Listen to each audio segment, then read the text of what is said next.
안녕하세요. 아하 신약예술 통독 길라잡이 11강 바울의 재판과 로마 여정 세 번째 시간 로마로의 여정입니다.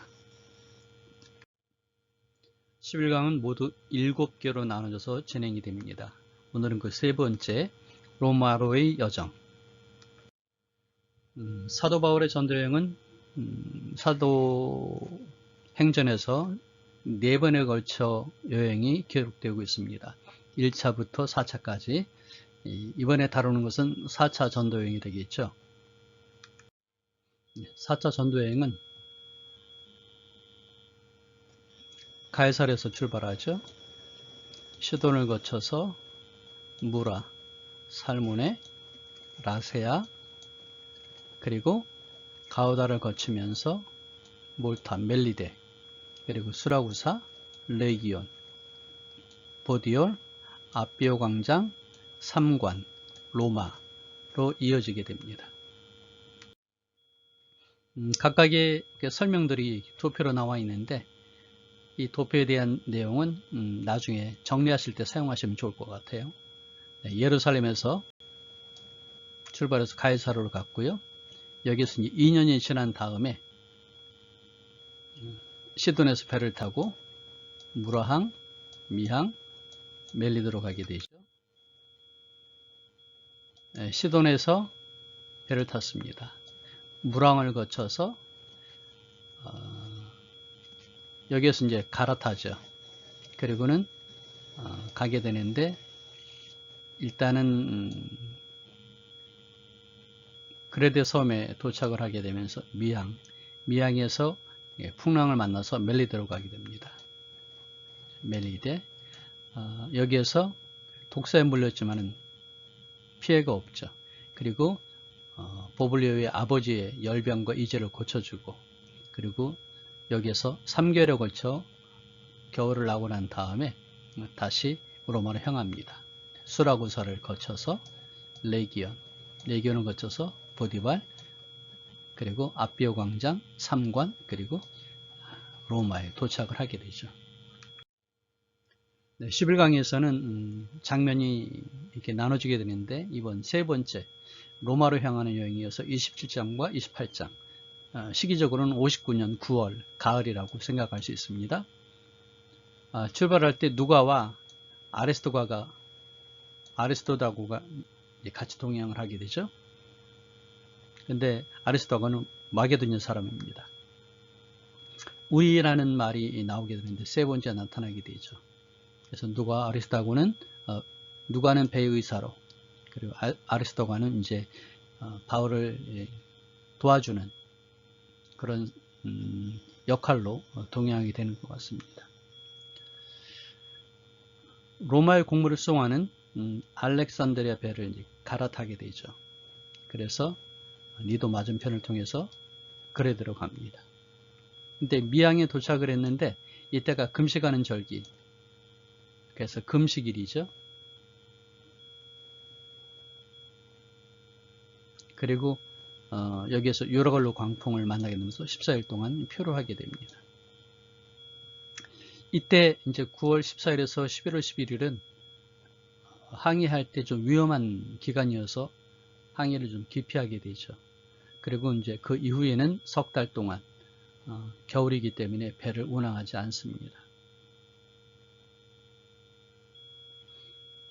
그리고 멜리데에 도착을 했는데 불을 찔 때 바울이 독사에 물리게 되죠. 하지만 해가 없습니다. 그리고 멜리데 섬의 추장이었던 버블리오의 부친이 병을 앓고 있었죠. 열병과 이질. 이것을 바울이 안수기도에서 고쳐줍니다. 그리고 사람들에게 이제 환대를 받으면서 복음도 증거하고 석 달이 지나서 로마로 출발합니다. 자, 자세한 내용은 특별히 여기는 이제 여행길이기 때문에 지도가 아주 성경 읽는 데 도움이 되거든요. 그리고 여기에 이제 항해와 관련된 몇 가지 자료들이 있어서 이해하시면은 사도행전 27장 이해하시는데 큰 도움이 되시리라 생각합니다. 함께 출발하죠. 우리가 배를 타고 이달리아에 가기로 작정되며 바울과 다른 제수 몇 사람을 아구스토대의 백부장 율리오란 사람에게 맡기니 백부장 율리오가 이제 감독을 하면서 갑니다. 네, 가이사라에서 아드람부테노 여기가 되겠어요. 네, 시돈으로 가서 배를 타고 아드람부테노를 향하여 출발합니다. 여기 이제 아거스토대라고 그랬는데 이것은 아우구스투스를 얘기하면서 황제와 관련이 될 수 있겠죠. 여러 가지 변화가 있습니다. 아그리파 왕의 친위대다, 또 사마리아의 군대이다, 또는 로마 황제와 지방의 주둔군 사이 연락을 받는 특별한 부대다. 뭐 일반적으로 1번과 3번이 가능성이 더 큰 것 같습니다. 그래서 아구스토대는 로마 황제 직할부대로서 전방 부대를 지도, 통제, 연락하는 춘위부대. 그래서 로마 황제에게 제소를 수송하는 일, 데리고 가는 그 일도 맡아서 진행을 하게 된다는 것이죠. 자, 여기 보시면 아드람부테노라고 했죠. 소아시아 북서해안에 위치한 무시아 주의 항구 도시입니다. 오늘날의 아드라미티라고 하는 곳인데요. 아드람부터 식민지였는데 로마 시대는 중요한 그 항구가 됐던 곳입니다. 그래서 일종의 허브항이라고 표현할까요? 중요한 그 배가 들르는 그런 항구였던 것 같습니다.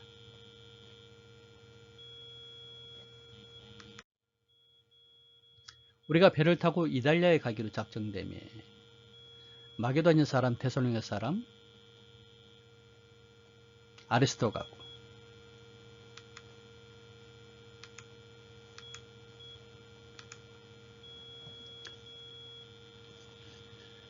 바울이 로마로 이송될 때 바울과 동행한 사람은 누가 말고도 아리스토가고였는데 이제 누가는 의사로 그리고 아리스토가고는 바울을 시험드는 사람으로 승선했을 것이라고 생각을 합니다.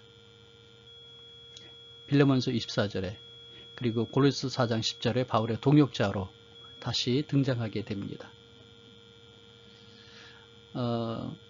두 서신이 감옥에서 쓰여진 것으로 여겨지기 때문에 아마 아리스토하고는 바울의 로마 여행에 계속 동행했음을 우리가 알 수 있습니다. 또 거기서 우리가 떠나가다가 맞바람을 피하여 구브로 해안을 의지하여 항해하여 길리기아와 밤빌리아 바다를 건너 부르기아의 무라시에 이르러. 자, 지중해 계절풍이 붑니다. 겨울에. 그러니까 북동풍이 부는 거죠. 구브로 섬이 있고요. 시돈에서 배가 무라까지 갔습니다. 그랬는데 길리기아 그리고 밤빌리아 바다라면 여기를 얘기하는 거죠. 루기아의 무라시에 이르렀다라고 얘기하죠. 무라입니다. 왜냐하면 이제 북서풍이 불게 되는데 진행해 나갈 때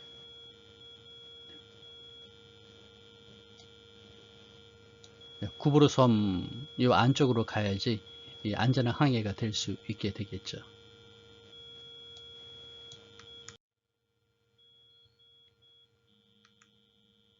지중해 계절풍이 불죠. 그래서 알렉산드리아에서 출발하는 배를 타고 가게 됩니다.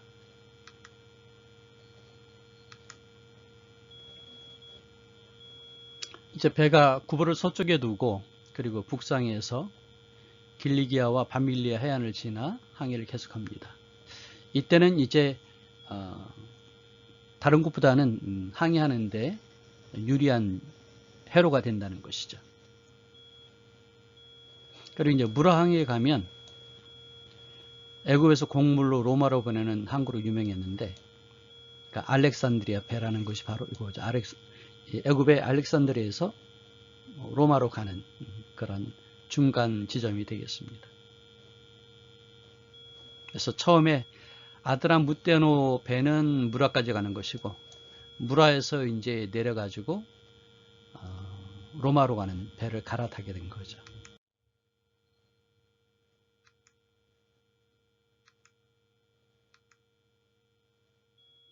그래서 말하는 알렉산드리아 배는 곡물 운반선이었습니다. 애굽은 로마 제국 가운데서 주요 곡창지였고, 여기서 생산된 곡물들이 이제 알렉산드리아에서 모아져 가지고 그리고 배를 이용해서 로마까지 운송이 되는 건데 그 배를 탔다는 거죠. 무라해서 갈아타게 되는 겁니다. 근데 270명이 된 사람이 탔다고 하는 거 보니까 상당히 큰 그런 배를 이야기할 수 있겠습니다.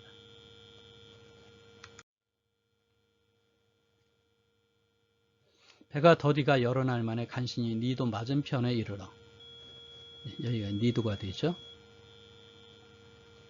풍세가 허락하지 아니하므로, 그러니까 이리 가는 것이 이제 어려우니까 이렇게 돌아가게 됩니다. 그레데 해안을 바람막이로, 바람이 부니까 이쪽으로 가게 되면 유리하겠다 싶어서 진행을 해 나가죠.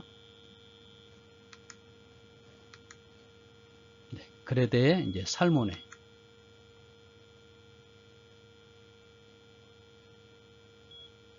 해상교통의 요충지라고 얘기를 합니다. 네, 니도가 여기 있죠. 무라항에서 니도로 갑니다. 간신히 그 연안을 지나 미항이라는 곳에 이르니 라세아시에서 가깝더라. 보시면 니도에서 출발해서 그레데에 갔습니다. 그레데 살모네, 그리고 미항이 되죠. 미항, 라세아. 간신히 그 연안을 지나 미항이라는 곳에 이르니 라세아시에 가깝더라.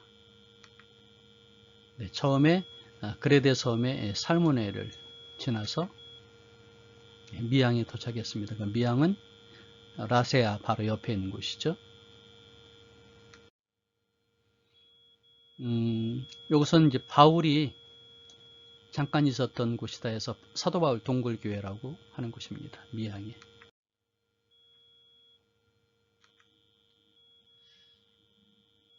여러 날에 걸려 금식하는 절기가 이미 지났으므로 항해하기가 위태한지라 바울이 그들을 권하여 말하되, 여러분이여, 내가 보니 이번 항해가 하물과 배만 아니라 우리 생명에도 타격과 많은 손해를 끼치리라 하되, 보면은 지중해에서 항해하는 기간이 따로 있는 것이죠.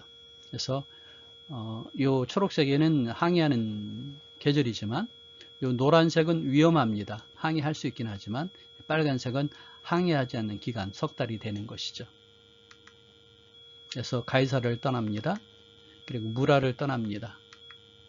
그리고 10월달에 속죄일인데 이 금식하는 절기가 속죄일이 되겠죠.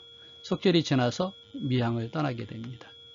금식하는 절기, 디스리월, 태양력으로는 9월에서 10월경인데 10월 10일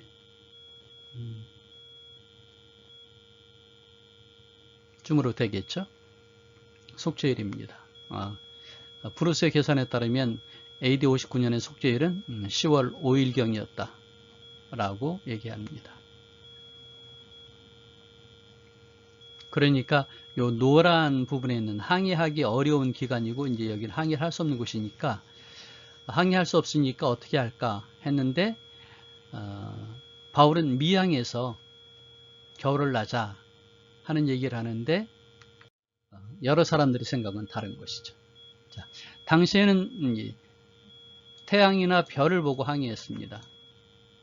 그 다음 겨울에는 폭풍우가 많고 큰 풍랑이 일어서 항해하는데 위험했어요. 그래서 11월 11일 이후에는 항구에서 떠나지 않는 것이 관례였습니다.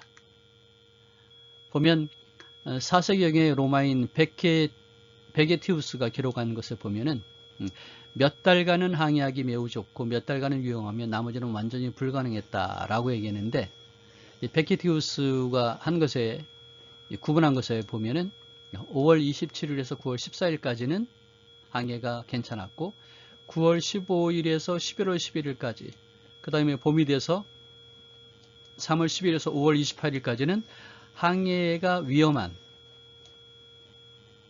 그러니까 바울의 화물솜이 이제 미항에 발이 묶여야 되는 그런 상황이었지만 항해가 불가능한 기간은 아니었기 때문에 이제 그 선조와 선원들은 항해를 하자 하는 얘기를 한 거죠. 왜냐하면 보십시다. 백부장이 선장과 선주의 말을 바울의 말보다 더 믿더라 그랬는데, 이 미항이 항구가 겨울을 지내기 불편함으로 거기서 떠나 아무쪼록 베닉스에 가서 겨울을 지내자 하는 것입니다. 베닉스는 그레데 항구인데 한쪽은 서남을 한쪽은 서북을 향하였더라 라고 얘기하죠. 자, 보시면 베닉스입니다. 이게 서남을 향하고 서북을 향하는 이렇게 이제 많이 있는 곳인데, 그러니까 정박하기가 좋은 곳이죠. 그래서 겨울을 보내기가 좋은, 좀 규모가 있는 그런 항구라는 것이죠. 보십시다. 여기가 미항이고 여기가 베닉스입니다. 뭐 여기 이쪽으로 가면 166km 갈 수 있고요. 이렇게 가면은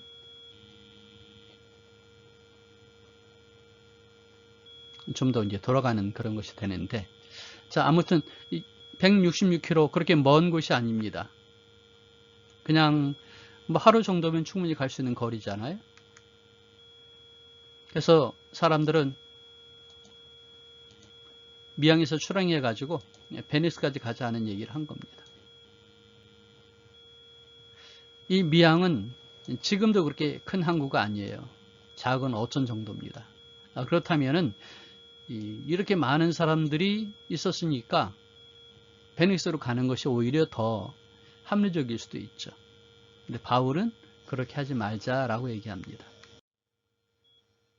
남풍이 순하게 불매 그들이 뜻을 이룬 줄 알고 닻을 감아 그레데 해변을 끼고 항해하더니 얼마 안 있어 섬 가운데로부터 유라글로라는 광풍이 크게 일어나니 배가 밀려 바람을 맞춰 갈 수 없어 가는 대로 두고 쫓겨가다가 가우다라는 작은 섬 아래를 지나 간신히 거로를 잡아 그랬습니다. 자, 유라글로입니다. 이런 이제 북서풍이 되겠네. 근데 여기에 이 2000m에 달하는 산맥입니다. 이것이. 그러면서 바람이 오다가 이쪽 지역에서 산을 넘으니까 넘은 다음에는 광풍이 되는 것이죠. 이게 유라글로입니다. 예, 가우다가 있고, 그래가지고 원래는 이리에 가려고 그랬는데 광풍이 불리니까 그냥 뜻하지 않게 이쪽으로 가게 된 거죠. 유라글로 광풍을 얘기하는데 광풍은 태풍을 말합니다. 그리고 유라글로는 합쳐진 거죠. 동풍을 이야기하는 유로스, 그리고 북풍을 이야기하는 아킬로, 두 개가 합쳐져서 유라글로가 됩니다. 그레데 섬 한가운데 솟아있는 2100m 높이의 이다 산맥, 여기에서 이제 반대되는 기류가 충돌하면서 태풍이 일어나고 강력한 북동풍, 유라글로가 되는 것이죠. 가우다 섬입니다.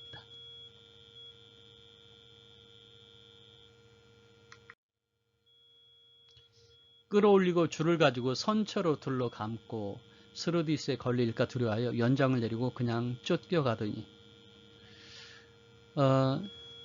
이게 당시의 배입니다. 선체에 줄을 두르고 스루디스에 걸릴까 두려워 연장을 내리고, 좀 이해하기 어려운 몇 개의 용어들이 있죠. 살펴보겠습니다. 당시 지중해를 항해하던 화물선들은 배수량이 보통 70톤에서 150톤 정도가 된다고 합니다. 이런 큰 배에는 만개 암포라, 그러니까 이제 항아리죠. 이 만개 항아리를 실을 수 있는 큰 배가 있었다는 것인데, 이게 한 500톤까지 되나 봐요. 그러니까 바울이 탔던 화물선은 어느 정도 될지 모르겠지만 그렇게 작고 가벼운 배는 아니었다라고 말할 수 있겠죠. 그러니까 미항에 이 많은 숫자가 있다는 건 쉽지 않을 수 있겠습니다. 그래서 베닉스로 배를 몰고 가기로 한 것이죠. 로마 시대의 상선입니다. 이 도치고요. 이건 머리 도치고 방향을 이렇게 조절할 때 쓸 수 있는 것이 되겠죠. 그리고 이게 닻이 있습니다. 앵커 아시죠? 이렇게 바다에 내려가지고 배를 고정하는 것이고요. 그 다음에 타, 이것은 방향을 조절하는 겁니다. 앞에서 보면 여기가 지금 타가 두 개가 있죠. 그러니까 왼쪽 오른쪽에 있습니다. 이 길이가 한 40m, 폭은 11m. 그리고 여기가 선미입니다. 언뜻 보긴 여기가 그 선두 같아요. 하지만 여기가 선미고 여기가 선두입니다.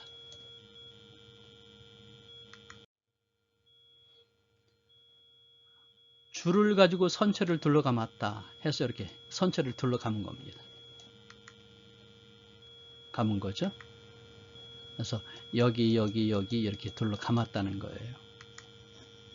마치 이렇게 싸듯이. 그 다음에 스루디스가 여기가 스루디스입니다. 여기가 대스루디스, 이쪽이 소스루디스가 있는데, 미양에서 이제 폭풍에 밀려가지고 이렇게 배가 항해하는 것도 아니죠. 그냥 오락가락 하는 거죠. 대스루디스. 그 다음에 여기가 소스루디스. 그래서 지금 여기 이제 힘들어하고 있는 상황이 되는데 14일이 걸렸죠. 스루디스는 뭐냐면 모래톱이라는 뜻입니다. 그러니까 그레드선 남쪽, 여기 아프리카 북부 요 지역에 넓은 범위에 걸친 모래톱이 형성이 되어 있어요. 그리고 위치가 수시로 이동을 하기 때문에 여기를 지나는 배들은 조심을 해야 되는 겁니다. 연장을 벌였던데 연장이 뭐냐면 바로 이런 겁니다. C 앵커 또는 드래그 앵커라고 그러는데 브레이크 역할을 할 수 있는 것이죠. 이렇게 생긴 겁니다. 그러니까 이건 항해할 때 필요한 것이긴 하지만 위급할 때에는 이걸 먼저 버렸다는 것이죠. 우리가 풍랑으로 심히 쓰다가 이튿날 사공들이 짐을 바다에 풀어버리고 그래서 이제 버리는 것인데 하나님께서 말씀하신 너와 함께 항해하는 자들을 다 내게 주셨다. 누굴까요? 백부장과 군병들, 선주와 선원, 그리고 기타 제수, 그리고 기타 승객들을 말하겠죠. 276명입니다. 그러므로 여러분들은 안심하라. 나는 내게 말씀하신 그대로 되리라 하나님을 믿는다. 그래서 지금 14일 동안 고생을 했거든요. 아드리아 바다에서. 암초에 걸릴까? 여기 이제 물을 재어보니 20길이 되고 조금 가다 다시니 15길이 됐다. 그 다음에 고물, 이물, 거룻배. 우리가 잘 모르는 용어들이니까 한번 살펴볼까요? 먼저 아드리아 바다는 오늘날의 이탈리아 그리고 유고슬라비아 사이에 있는 바다를 그렇게 불렀는데 당시에는 이탈리아, 아프리카, 그레데 섬, 헬라 사이의 바다를 가리키는 그런 용어였습니다. 여기 길이라고 하는 것은 사람의 키죠. 그래서 우리가 양팔을 벌렸을 때 한쪽 손의 중지 끝, 제일 긴 곳이죠. 다른 손 중지의 끝, 이것을 한 길이라는 보통 1.8m입니다. 그러니까 20길 그러면 36m, 그 다음에 15길 그러면 27m라는 얘기죠. 수심이 빠르게 얕아지고 있는 것입니다. 따라서 암초에 걸릴 수 있는 가능성이 많아진다는 것이죠. 자, 거룻배, 그러니까 작은 배입니다. 보트라고 말할 수 있겠지. 이게 거룻배입니다. 이걸 걸어둔 걸 거룻줄이라고 그러죠. 이물은 뭘까? 자, 이렇게 배가 있으면은 앞에를 이물이라고 그래요. 영어로는 bow. 왜냐면 이게 활처럼 생겼잖아요. 그래서 bow. 그래서 이걸 이제 이물 그러는데 우리가 이해하려면은 물을 머리에 이고 간다. 그래서 이고 간다. 그래서 이물. 그러면 된다는 거죠. 그 다음에 영어로 이제 여기 선미는 스턴 그러는데 이 고물이라고 그러는 겁니다. 고물. 뭐냐면 여기 이게 배가 이렇게 가다 보면 물이 좀 고이는 경향이 있죠. 물 뒤에 물이 고입니다. 그래서 고물. 물이 고인다. 물을 이고 간다. 그렇게 그냥 외우시면 되는데 아무튼 이물은 선두 그리고 스턴은 선미 그렇게 보시면 되겠습니다. 날이 새어 가매 바울이 여러 사람에게 음식 먹기를 권하여. 14일 동안 고생을 했으니까 제대로 식사를 못했다는 것이죠. 그래서 이제 식사를 하고 마지막으로 준비하자 하고 권면합니다. 하나님께 축사하고 떡을 떼서 먹었다고 얘기를 하죠. 보면은 축사하고 그랬는데 이게 성만찬이었을까? 그건 아닌 것 같아요. 유대인의 가정에서 식사할 때 가정이 축사했는데 사실은 여기 배에 탄 사람들이 다 유대인이 아니잖아요. 그러니까 그냥 단순하게 당시 유대인이나 또는 뭐 기독교인이나 아니면 일반적으로 식사할 때 감사기도 할 수 있는 그런 분위기였지 않겠습니까? 그래서 그렇게 기도했다라고 보는 것이 좋을 것 같아요. 여기 276인 그랬는데 숫자가 참 많지요. 그래서 비사본, 바티칸 사본이죠. 여기에서는 76명이라고 되어 있는데 하지만 요세푸스가 기록한 데에 보면은 난파를 당했던 배에 600명이 탔다는 또 다른 기록이 있는 거 보면 276명은 결코 많지 않다라고 볼 수도 있습니다.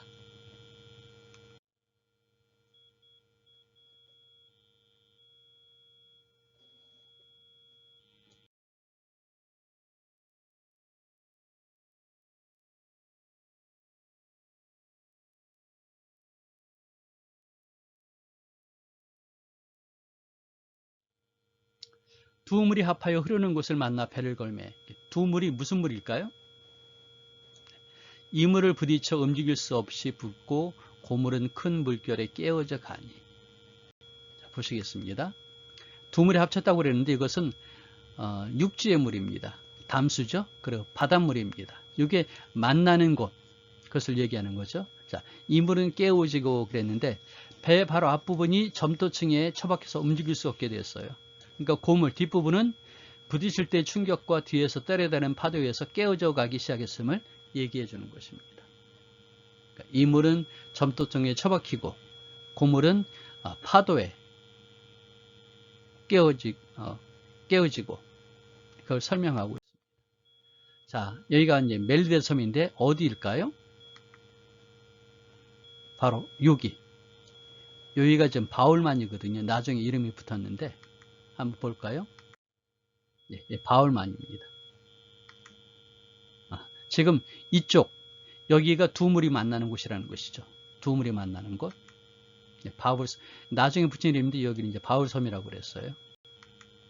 예, 두 물이 합치는 곳. 자, 바울섬 이렇게 지나갑니다. 두 물이 합치는 곳. 자, 바울섬 이렇게 지나가고 있죠. 자, 이렇게 보면 일초적으로 볼 수 있겠죠. 어디로 지나갈까요?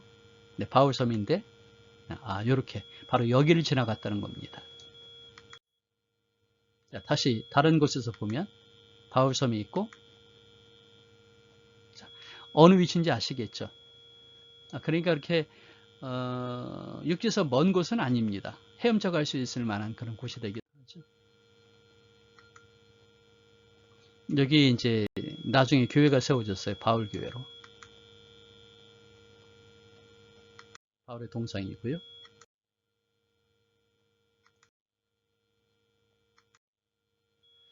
우리가 구조된 후에 앉은 그 섬은 멜리데라 하더라. 그래서 멜리데에 도착을 했습니다. 지금은 몰타라고 하는 곳이죠. 아주 작은 섬입니다. 여기가 데스르디스. 비가 오고 날이 차매 원주민들 우리에게 특별한 동정을 하여 불을 피워 우리를 다 영접하더라. 추운 곳이어서 바울이 불을 피우는데 뱀이 물었습니다. 그러니까 원주민들이 뭐라고 그래요? 자, 가까스로 살아왔는데 저렇게 뱀에 물려 죽는 걸 보니까 죄를 지은 사람이구나. 우리 요나 기억하시죠? 물고기에 밥이 됐던 요나. 네, 바울이 그 짐승을 불에 떨어버림에 조금도 상함이 없더라. 그들은 그가 붙든지 혹은 갑자기 쓰러져 죽을 줄로 기다렸다가 오래 기다려도 그에게 아무 이상이 없음을 보고 돌이켜 생각해 말하되 그를 신이라 하더라. 신뢰하더라. 그러니까 사실은 기적이죠. 그러니까 바울더러 신이라고 칭하였다는 것입니다. 하지만 멜리데 섬 사람들은 루스드라에서 했던 것과 달리 루스드라에서는 바울을 신으로 경배했잖아요. 그 제우스와 헤르메데스 두 신으로 바나바하고 바울을 경배하려고 그랬는데 여기서는 아마 이 말이 신의 사랑을 받은 자 그런 의미였을 것이라고 얘기합니다. 플루타르고의 기록에 보면 이렇게 신이 사랑하는 자라고 묘사한 부분이 있다고 그래요. 그래서 아마 이 신이라 하더라는 신이 사랑하는 자라는 표현이 아니었을까라고 생각을 해봅니다.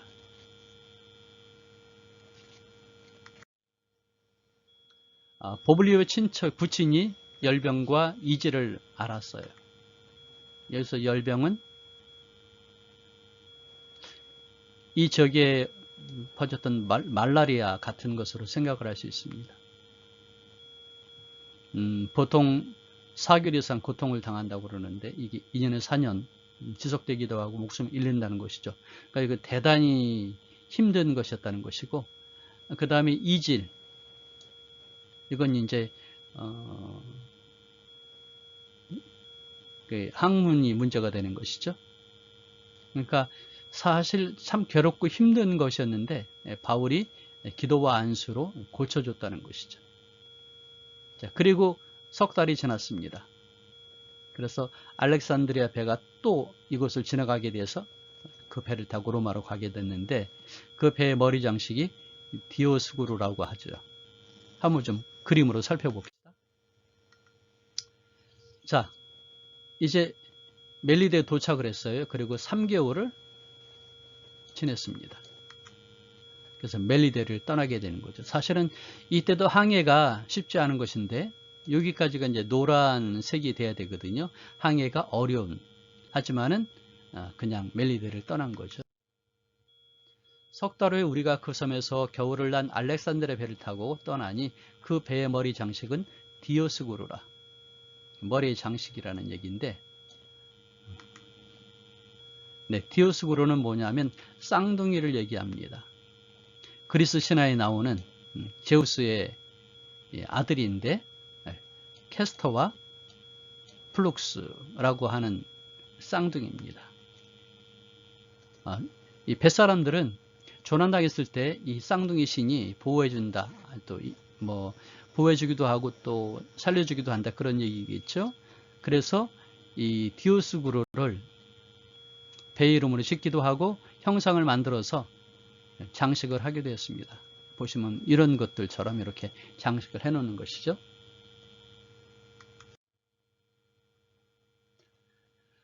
수라구사에 대고 사흘을 있다가 거기서 둘러가서 레기온에 이르러 하루를 지낸 후 남풍이 일어나므로 이튿날 보디오에 이르러, 이것은 이 남풍은 좋은 것이죠.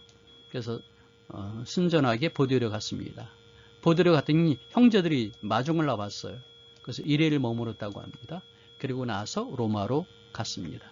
자, 일정을 볼까요? 그레데서 수라구사, 그래서 레기온, 그리고 보디오. 수라구사는 이 시실리 섬의 중요한 도시죠. 수도입니다. 남풍이 일어나므로, 남풍이 불어줬기 때문에 지체하지 않고 바로 출발했나 봐요. 레기온에서 340km 떨어진 보디올까지 이틀 만에 도달했다는 거 보시면 이 남풍이 큰 도움이 된 것 같습니다. 이 보디올은 작은 샘이라는 뜻을 가지고 있는 그런 곳인데 오늘날 포주올리라고 하는 곳이죠. 아마 여기에서 지체한 거 보면 알렉산드리아에서 수송한 곡물들을 이곳에 내려놓은 것 같아요. 여기서부터는 로마까지 220km입니다. 이제 뭐 편안한 마음으로 가게 되는 것이죠. 수라구사고요. 레기온, 여기 이제 바울 교회 그 안에 있는 모습입니다. 그러니까 바울이 일주일을 머물렀으니까 의미를 좀 더 둘 수 있게 되겠죠. 보디올입니다. 현재 보디올. 그곳 형제들이 우리 소식을 듣고 앞비오 광장과 트레스 타베르네까지 맞으러 오니 바울이 그들을 보고 하나님께 감사하고 담대한 마음을 얻으니라. 보디올. 그래서 앞비오 대로를 거쳐서 앞비오 광장 그랬는데 이제 앞비오시죠. 그 다음에 삼관. 여기가 삼관이라고 하는 곳인데 트레이스 타베르네, 이게 세 개의 여관입니다. 그래서 삼관, 그렇게 얘기하게 되고, 그러니까 개혁성경에서는 여기 삼관이라고 그랬어요. 개정개혁은 이렇게 트레이스 타베르네라고 했는데 로마까지 갑니다.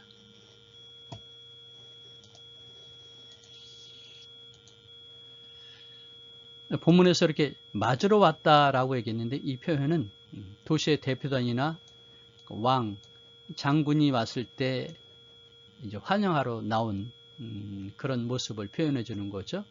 그러니까 성도들이 바울을 하나님의 위대한 사도로서 뜨겁게 환영한 모습을 볼 수가 있습니다. 이 앞비오대로, 그러니까 로마를 향하는 길들 가운데서 이렇게 이 대로라는 것은 지금의 고속도로입니다. 마차가 비껴갈 수 있을 정도의 이렇게 좋은 길인데 그 중에 하나가 이제 앞비오대로죠. 앞비오대로. 옛날에는 이게 대단한 길이었습니다. 그리고 이제 보디올에서 앞비오 광장, 그리고 트레스 타베르네 그랬는데 앞비오 광장, 그리고 삼관. 다시 한번 정리해 보면요. 57년경에 체포가 되었고 59년 9월에 출발합니다. 시돈에서 무라, 니도 맞은편, 그리고 그레데 미항, 그리고 베니스를 향하여 갔지만 유럽글로 강풍을 만나가지고 멜리데에 갔죠. 이때 이제 14일간 표류를 했습니다. 그리고 석 달 후에 수라구사, 레기온, 보디올, 여기서 성도들과 7일간 교제를 나눴고요. 그리고 로마로 갔습니다. 28장 말합니다. 우리가 로마에 들어가니 바울에게는 자기를 지키는 한 군인과 함께 따로 있게 허락하더라. 군인이 한 명 있고요. 지키는 군인. 쇠사슬을 찰 수도 있고 아닐 수도 있습니다. 사실은. 왜냐하면 이게 감옥이 아니고 월세를 내는 집이었거든요. 그러니까 연금 상태였다라고 보는 게 더 좋을 것 같습니다. 그래서 첫 번째 했던 일이 뭐냐면 사흘 후에 바울이 유대인 중 높은 사람들을 청하여 그들이 모인 후에 이제 얘기를 합니다. 나는 이스라엘 백성이나 우리 조상의 관습을 배척한 일이 없다. 예루살렘에서 로마인의 손에 죄수로 내준 바 되어서 내가 왔다 얘기합니다.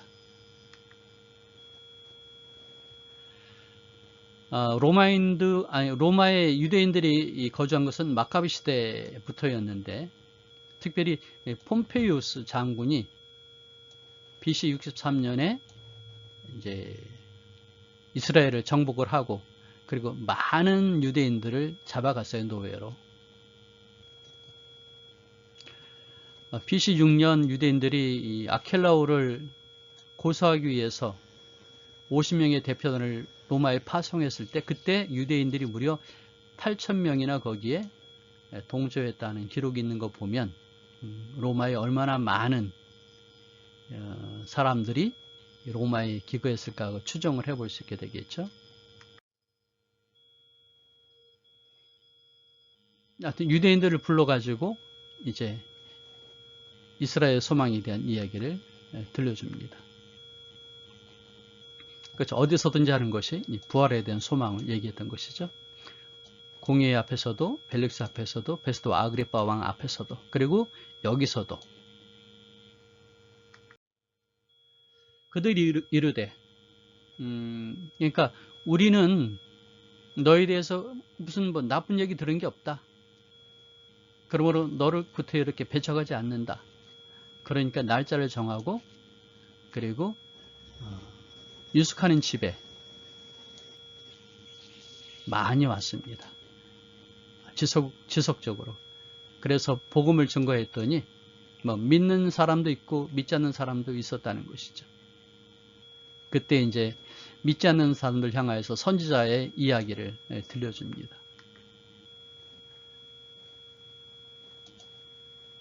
네, 이사야서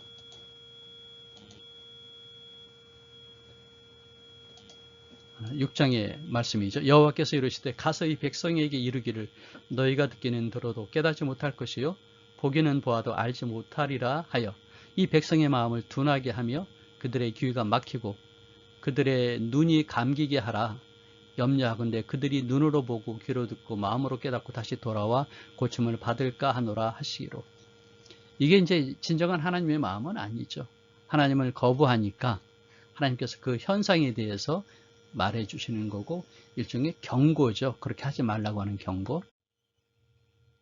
서로 맞지 아니하여 흩어질 때에 얘기를 했고요. 그 다음에 29절 우리 개정기역에는 없네요. 그리고 바울이 온 이태를 자기 셋집에 머무며 자기에게 오는 사람들 다 영접하고 하나님의 나라를 전파하며 주 예수 그리스도에 관한 모든 것을 담대하게 거침없이 가르치더라. 그리고 이제 뒤에는 없는 것인데 그 이후에 사도 바울의 사역이 또 많이 있지요. 그래서 왜 바울이 로마로 갔을까 할 때 우리가 이제 31절에 이 말씀을 우리가 마음에 두면 되겠습니다. 하나님의 나라를 전파하며 주 예수 그리스도에 관한 모든 것을 담대하게 거침없이 가르치더라 하는 얘기죠. 29절에 대해서는 유력한 사본에 보면 이제 신의 사본, 그 다음에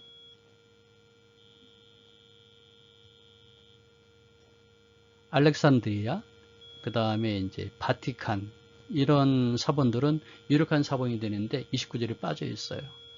다른 곳에서 보면 저가 이 말을 마칠 때에 유대인들이 서로 큰 논쟁을 하며 물러가더라 하는 구절이 삽입되었는데 이 후대 것이 아닐까라고 생각을 한다는 것이죠. 그 다음에 온 이태가 있는데 바울은 만 2년 동안 로마에 갇혔었죠.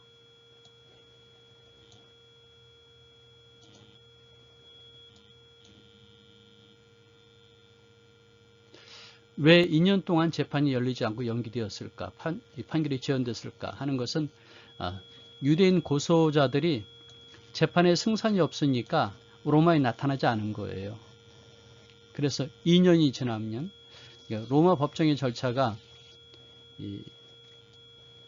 18개월이 지나도록 법정에 나타나지 않았으면 골속 재판이 되는 것이죠. 그리고 석방이 되는 것입니다.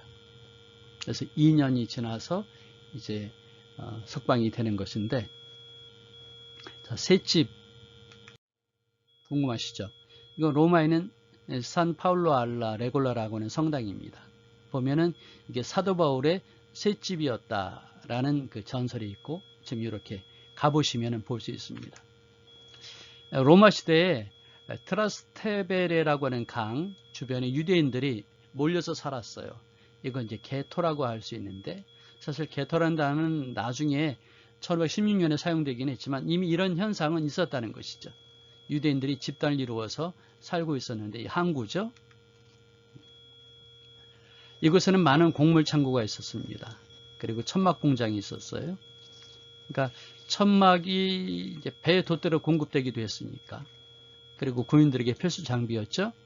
그래서 천막에 대한 수요가 상당했는데 또 바울은 천막 제조 기술자였기 때문에 아마 여기에서 일을 해가지고 월세를 지불하지 않았을까 하는 추론을 해보게 됩니다.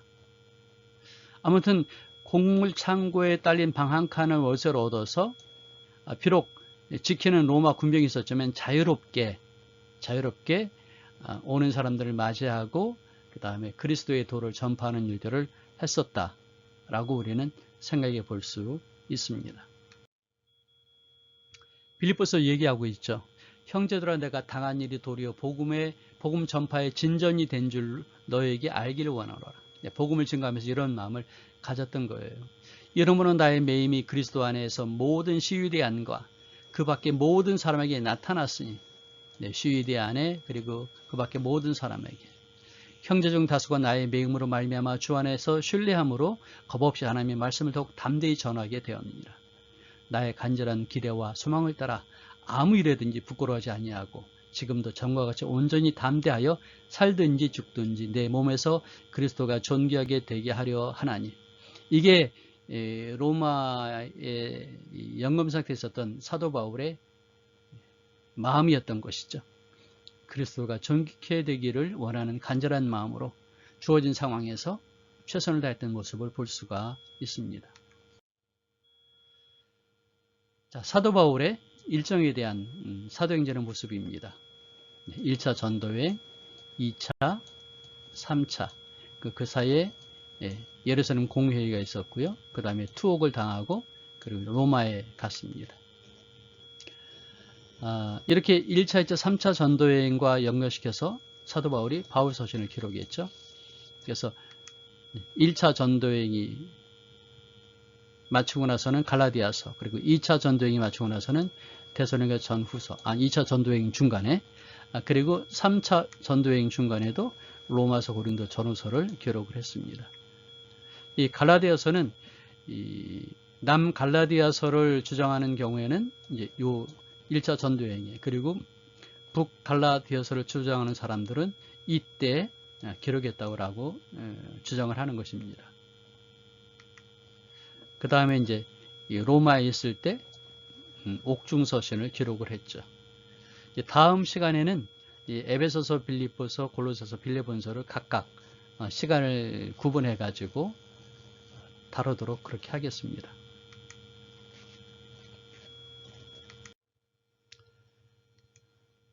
오늘 공부했던 내용들을 다시 한번 볼 수 있도록 자료를 다음 카페, 청선교선교회 카페에 올렸습니다. 4차 전도여행 경로와 사용 내용 표로 만든 것을 천천히 보시면서 정리하시면 좋겠고요. 그 다음에 사도행전 27장, 28장을 흥미 위주로 풀어 읽기, 참 재미있게 설명을 해놨어요. 그래서 한번 읽어보시면 주석에 없는 내용들입니다. 재미있게 읽으실 수 있고요. 그 다음에 4차 전도여행 도시가 많지요. 그래서 어떤 책에 있는 내용들을 제가 사진을 곁들여서 정리해서 올렸습니다. 그 다음에 28장 29절에 대한 해설, 사본 얘기를 다시 한번 정리했고요. 그 다음에 바울의 세 집 그림을 포함해서 설명한 내용을 올렸습니다. 그리고 오늘 강의했던 내용 PPT를 PDF로 변환을 시켜서 올렸습니다. 참고해 보시면 되겠습니다.